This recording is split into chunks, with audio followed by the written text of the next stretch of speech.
नमस्कार, मैं हूं दिग्विजय सिंह चौहान। आपका स्वागत करता हूं संवाद 365 के टॉप 5 खबरों के इस सेगमेंट में। टॉप 5 खबरों के इस सेगमेंट में आज हम बात करेंगे मुख्यमंत्री पुष्कर सिंह धामी सुबह सुबह खिलाड़ियों के बीच पहुंचे, कहां पहुंचे, उसके बारे में जानकारी देंगे। साथ ही अंकिता भंडारी मर्डर केस में आज चार्जशीट दाखिल हो सकती है। तीसरी खबर में बात करेंगे विजय दिवस के मौके पर मुख्यमंत्री पुष्कर सिंह धामी ने उत्तराखंड के वीर सैनिकों और उनके परिवार वालों के लिए कुछ घोषणाएं की हैं, उन घोषणाओं के बारे में भी बात करेंगे। इसके साथ ही नैनीताल हाईकोर्ट ने एक एसिड अटैक पीड़िता को 35 लाख रुपए मुआवजा देने का निर्देश सरकार को दिया है। साथ ही बात करेंगे प्रदेश में मौसम के मिजाज की, क्योंकि सर्दियां लगातार बढ़ रही हैं। क्या फिलहाल तापमान है और आने वाले दिनों में क्या कुछ मौसम का मिजाज रहेगा, उस पर भी चर्चा करेंगे।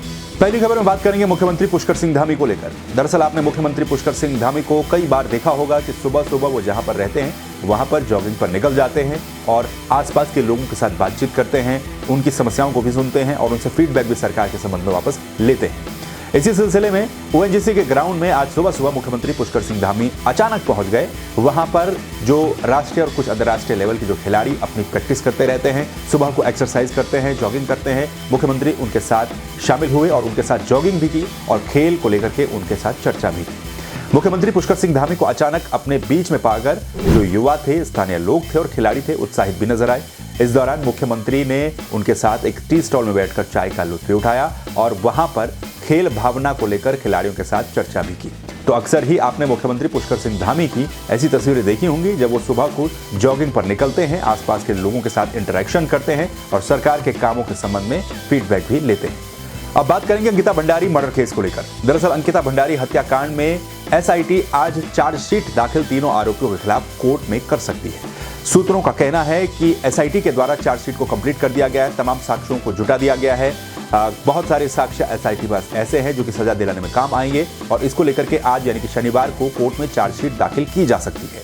यह भी बताया जा रहा है कि अगर किसी कारणवश शनिवार को यह चार्जशीट दाखिल नहीं की जाती है तो फिर सोमवार को यह चार्जशीट तीनों आरोपियों के खिलाफ दाखिल की जाएगी। आपको यह बता दें कि इस मामले में अभी तक 20 दिसंबर तक का वक्त एसआईटी के पास है चार्जशीट को दाखिल करने के लिए, जो कि अब लगभग पूरा हो रहा है, लेकिन उससे पहले ही चार्जशीट को दाखिल कर दिया जाएगा। और इसमें एसआईटी के सूत्रों का यह कहना कि काफी सारे सबूत ऐसे हैं जो कि काम आएंगे आरोपियों को कड़ी से कड़ी सजा दिलाने के लिए। इसके अलावा 22 तारीख को कोर्ट में यह सुनवाई भी होनी है कि तीनों आरोपियों का जो नार्को टेस्ट और पॉलीग्राफ टेस्ट के लिए जो आवेदन किया गया था उसमें 2 आरोपियों के द्वारा अपनी सहमति दे दी गई थी, जबकि एक आरोपी के द्वारा 10 दिन का वक्त मांगा गया था।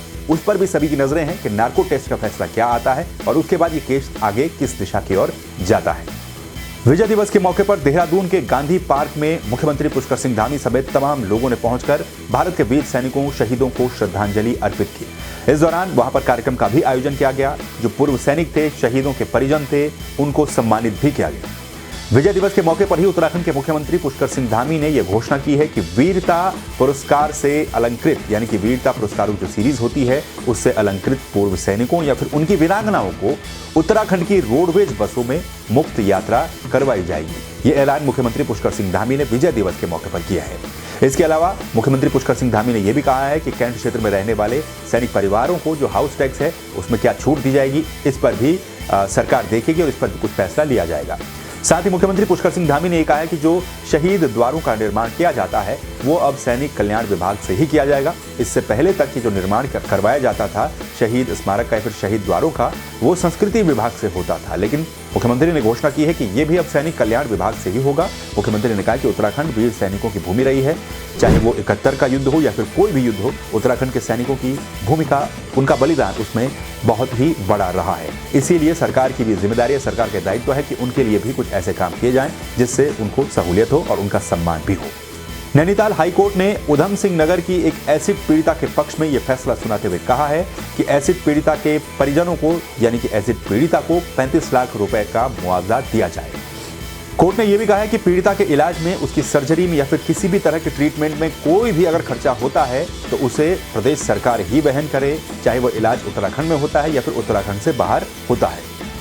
एसिड अटैक पीड़िता गुलनाज खान की ओर से ये याचिका दायर की गई थी जिसमें उन्होंने जो मुआवजे की राशि है उसको बढ़ाने की मांग कोर्ट से की थी। याचिका में कहा गया था कि एसिड अटैक के समय याचिकाकर्ता 12वीं कक्षा की छात्रा थी और नाबालिग थी। अज्ञात व्यक्ति के द्वारा उस पर एसिड अटैक किया दिया था जिससे वो 60% से भी ज्यादा जल गई थी। ये प्रमाणित डॉक्टरों ने भी किया है।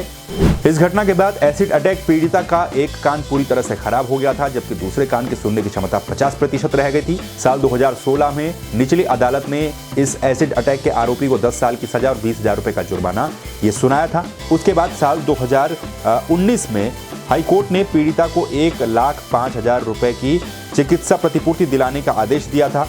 इसी पर यह याचिका दायर की गई थी कि इसको बढ़ाया जाए। 50 लाख रुपए की मांग की गई थी, लेकिन 35 लाख कोर्ट ने कहा है सरकार को कि 35 लाख का मुआवजा और इलाज पर जो भी खर्चा होता है उसको भी प्रदेश सरकार वहन करे। बात कर लेते हैं मौसम को लेकर। उत्तराखंड में इन दिनों लगातार तापमान में गिरावट दर्ज की जा रही है, जिससे ठंड भी धीरे धीरे और भी ज्यादा तेज बढ़ने लगी है। अगर बात करें मैदानी इलाकों की, तो मैदानी इलाकों में कोहरे की भी स्थितियां कई जगहों पर देखने को मिल रही है, जबकि पहाड़ी इलाकों में, खासतौर पर उच्च हिमालय इलाकों में अभी भी बर्फबारी का इंतजार है। लेकिन मैदानी क्षेत्रों में ठंड लगातार तेजी के साथ बढ़ रही है, यानी कि तापमान में तेजी के साथ गिरावट दर्ज की जा रही है। बृहस्पतिवार की रात को राजधानी देहरादून में न्यूनतम तापमान 7 डिग्री तक दर्ज किया गया, जबकि मैदानी क्षेत्रों में सबसे कम तापमान पंतनगर में 4.2 डिग्री दर्ज किया गया, जो कि सामान्य से 2 डिग्री कम था।